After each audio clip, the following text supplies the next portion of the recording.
So in this video we will calculate the capacitance value for different configurations like parallel plate capacitor, coaxial and spherical. So this is the last topic in electrostatic field.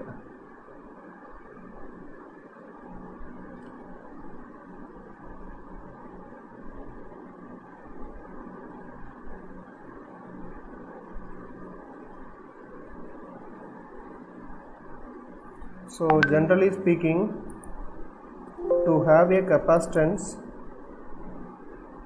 we need minimum two or more conductor carrying equal but opposite charges. So already we know capacitor representation is like this: two parallel line with equal length is nothing but two parallel plates consist of equal but opposite charges. So here we are considering charge is plus q and here we consider charge as minus q. So this is considered as a capacitor. So this is the general concept. This implies that all the flux lines leaving one conductor must necessarily terminate at the surface of the other conductor. So here, the flux line starting from one conductor must be necessarily end with the another conductor. So this is the general concept regarding capacitor. And the next one, the capacitance are sometimes referred as the conductor are sometimes referred as, these two conductors are sometimes referred as parallel plate capacitor. So the plates may be separated by a free space. Free space means the permittivity epsilon naught, and suppose we have dielectric means they have the relative permittivity epsilon r, maybe free space or a dielectric. So consider two conductor capacitor of figure given below. So this is the two conductor capacitor. So one conductor have negative charge. So here conductor 2 consider as negative charge and the conductor 1 have the positive charge, is excited by the potential V.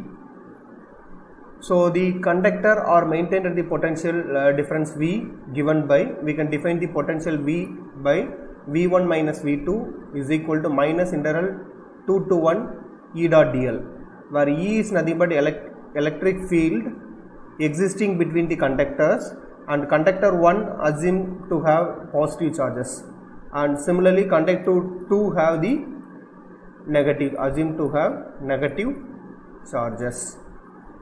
So we define the capacitance of the capacitor as the ratio between magnitude of charge on one plate to the potential difference between them. So generally the capacitance formula is C is equal to Q by V. So already we know Q can be written as Q by Gauss law. Q can be written as integral over D dot ds. So by Gauss law we can define this one. So again D is written as epsilon into E, and epsilon is constant, so taken outside, then we get this expression epsilon integral over closed surface E dot ds, and again V is already we defined minus integral E dot dl. So here we take only absolute value. So because for calculating capacitance value we are considering only absolute value, so we ignore the negative sign here. So this is equation 2.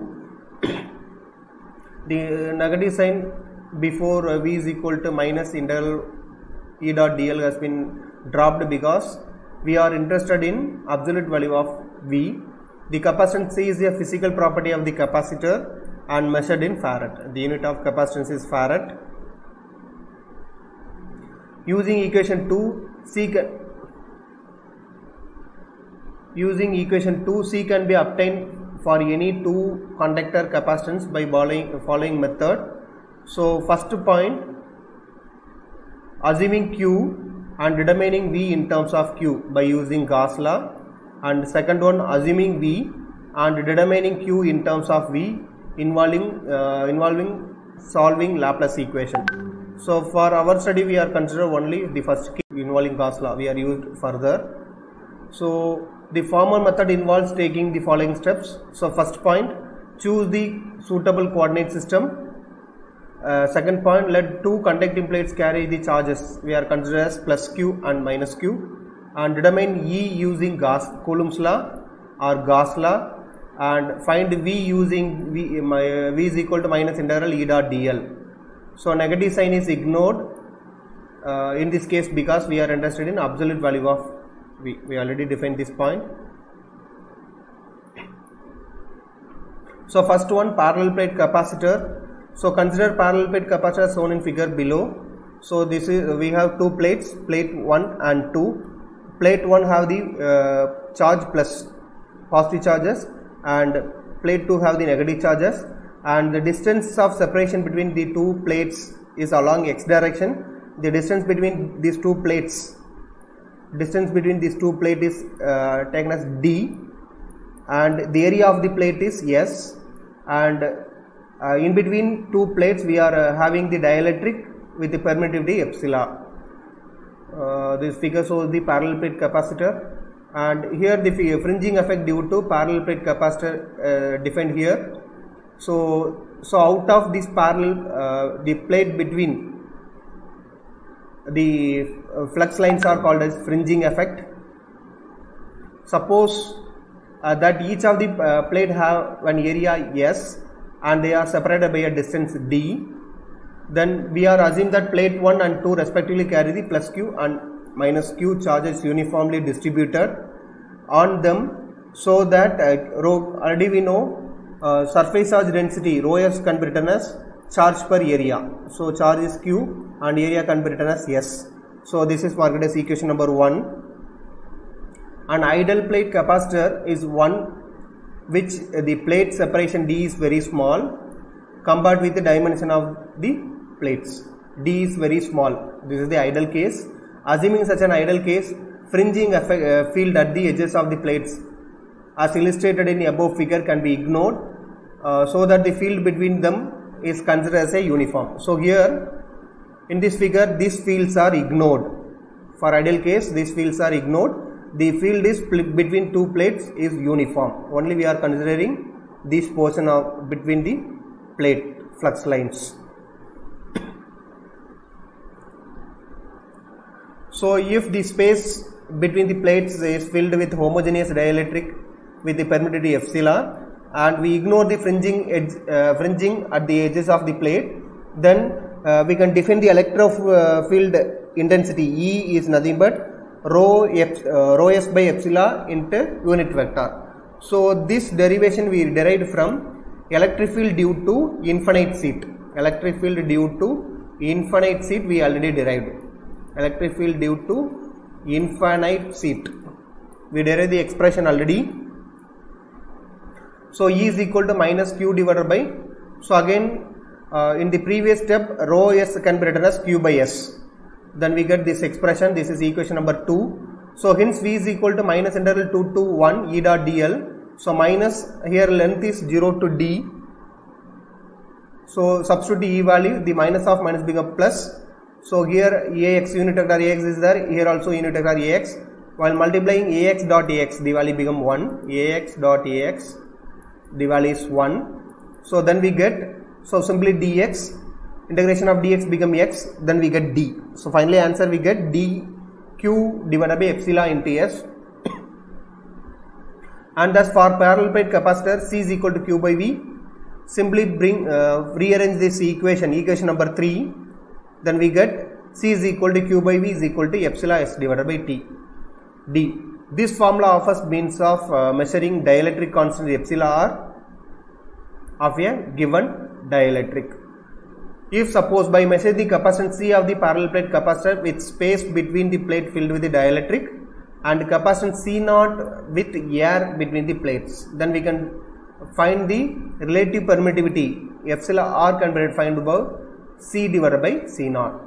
So this is the formula to find the relative permittivity of the given dielectric material. This is equation number 5.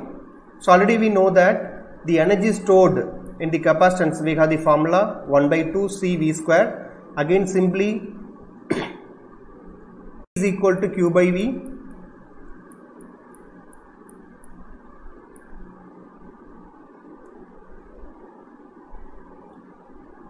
So simply substitute, instead of this we can substitute Q by V, then we get this expression. And again, so here V is replaced by Q by C. V is replaced by Q by C. While using this equation, then we get Q square divided by 2C. These are the expression for energy stored in the capacitance in terms of electrostatic field. Next one, to verify this energy stored in the capacitor. So for parallel plate capacitor, substitute E into energy for electrostatic formula we derived earlier. So this is the energy formula with respect to electrostatic field we already derived. So from this we can substitute E value here. So E is nothing but Q divided by epsilon squared into S square, and take constant term outside. Then finally we get this epsilon Q square divided by 2 epsilon, epsilon Q square divided by 2 epsilon squared S square. This dV can be written as volume, simply surface area into length. It is the volume. So now simply rearrange this expression. Q square divided by 2 D divided by epsilon S is nothing but Q, this value is 1 by C. So simply Q square divided by 2C. Again rearrange this equation by standard formula, then we get 1 by 2 QV as we already derived, same as we are already derived. So this is the energy density, energy with respect to capacitance, parallel plate capacitor. So next one, coaxial cable or coaxial cylinder. So here this is essentially a coaxial cable or coaxial cylinder capacitor. So figure shows the coaxial cylinder having the length L, and we have two circle with radius. Inside circle is A and outer side circle is B. Inside circle have the positive charges, so we need to mention positive charges along the inner part, and outer circle like inner plate and outer plate. Outer plate we have negative charges, and in between these two plates we are placing the dielectric having permittivity epsilon. Consider a length L of the two coaxial conductor of inner radius A and outer radius B. So here B is always greater than, while considering this, B is always greater than A. So next one, let the space between the conductors filled with homogeneous dielectric with permittivity epsilon. So we are assume that conductor 1 and 2 respectively carry plus Q and minus Q uniformly distributed on them. By applying Gauss law to arbitrary Gaussian cylindrical surface of radius rho, that is rho is between A to B, then we obtained Q is equal to epsilon. So already we know Q is nothing but integral d dot ds, and again d can be written as epsilon into E. So epsilon is constant we take outside, then we get this expression. Q is equal to epsilon integral E dot ds. So ds is nothing but area of the cylinder. So area is nothing but, generally we have the formula 2 pi RL. So here instead of R we have the radius rho.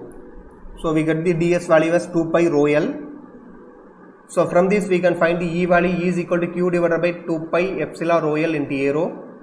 Neglecting the flux bridging at the cylinder ends, then V is nothing but minus integral 2 to 1 E dot dl. Simply substitute this E value here, and A rho dot A rho is become 1. Then simply take constant outside, then we get integral B to A d rho divided by rho, d rho by rho, integral become ln rho. Then apply the limit, we get ln A minus ln B. Then minus multiply inside means we get ln B minus ln A.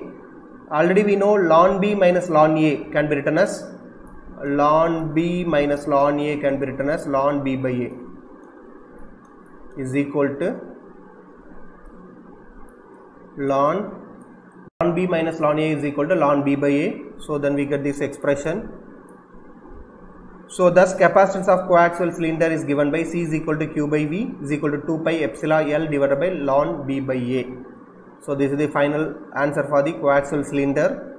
And next one, spherical capacitor. In this case of two concentric spherical conductor, these are the two concentric. One we have the radius A, another one have B. So inner radius have the positive charge and outer radius have the negative charge. So in between these two conducting space we are placing the dielectric with the permittivity epsilon. So this is spherical capacitor. So consider inner sphere of radius A and outer sphere of radius B. So condition is B is always greater than A, separated by a dielectric medium with permittivity epsilon as shown in figure, this one. And by applying Gauss law to arbitrary Gaussian spherical surface of radius R, that is R is between A to B. So already we define Q is nothing but epsilon interval over closed path E dot ds. Again ds can be written as 4 pi r squared. Area of the sphere is 4 pi r squared. That is, from this we can find the E value. E is nothing but Q divided by 4 pi epsilon r squared into AR. The potential difference between the conductor is V is equal to minus integral 2 to 1 E dot dl. Then substitute this expression here. AR dot AR is become 1. Then take constant outside. Then finally we get inside integral. We have dr by r squared over a limit b to a. Then bring this r power 2 to numerator. It's become r power minus 2 into dr. So while integrating r power minus 2, we get the answer as, while integrating this one, we get r power minus 1 divided by minus 1 is simply equal to minus 1 by r. Simply integration, the answer become minus 1 by r. Then apply the limit. So minus q divided by 4 pi epsilon minus 1 by a, minus of minus become plus 1 by b. Now simply multiply minus inside, then we get the equation number 3. So thus capacitance of spherical capacitor C can be written as, simply rearrange this expression, then we get this answer. So next one, special case is by letting B tends to 0. What is B? B is the radius of the outer circle. So consider that radius as infinity, then we get the answer as C is equal to 4 pi epsilon A, which is the capacitance of spherical capacitor whose outer plate is infinitely large. Such is the case of spherical conductor at large distance from the outer conducting body is called isolated sphere. For isolated sphere, the capacitance formula is this one. This is very important. For isolated sphere, the capacitance value is C is equal to 4 pi epsilon A. So even an irregularly shaped object of about same size as a sphere will have nearly the same capacitance. This fact is useful for estimating stay capacitance of an isolated body or piece of equipment. Okay, thank you all, thank you for watching.